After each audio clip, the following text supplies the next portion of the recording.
Panama খাল পুনর্দখলের বিষয়ে সদ্য শপথ নেওয়া মার্কিন প্রেসিডেন্ট ডোনাল্ড ট্রাম্পের উদ্বেগজনক হুমকি নিয়ে জাতিসংঘে অভিযোগ করেছে পানামা সরকার। একই সঙ্গে তার খালের সঙ্গে সংশ্লিষ্ট হংকং ভিত্তিক একটি প্রতিষ্ঠানের কার্যক্রমের নিরীক্ষা শুরু করেছে।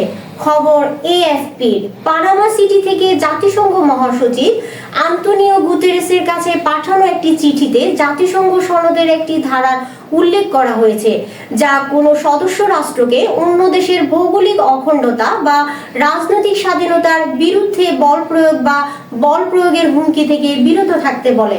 স্থানীয় সময় গতকাল মঙ্গলবার 21শে জানুয়ারি সাংবাদিকদের কাছে বিতরণ করা চিঠিতে জাতিসংঘ নিরাপত্তা পরিষদে বিষয়টি তোলার আহ্বান জানানো হয়েছে, যদিও কোনো বৈঠক আহ্বানের জন্য আনুষ্ঠানিক অনুরোধ করা হয়নি।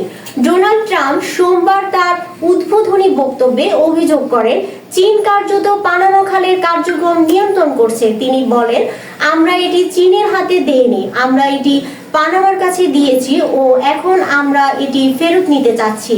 এই বিষয়ে চীনের প্রতিক্রিয়ায় পররাষ্ট্র মন্ত্রণালয়ের মুখপাত্র মাওনিং বলেন, চীন সবসময় পানামার সার্বভৌমত্বকে সম্মান করে ও খালটিকে একটি স্থায়ী নিরপেক্ষ আন্তর্জাতিক জলপথ হিসেবে স্বীকৃতি দেয়।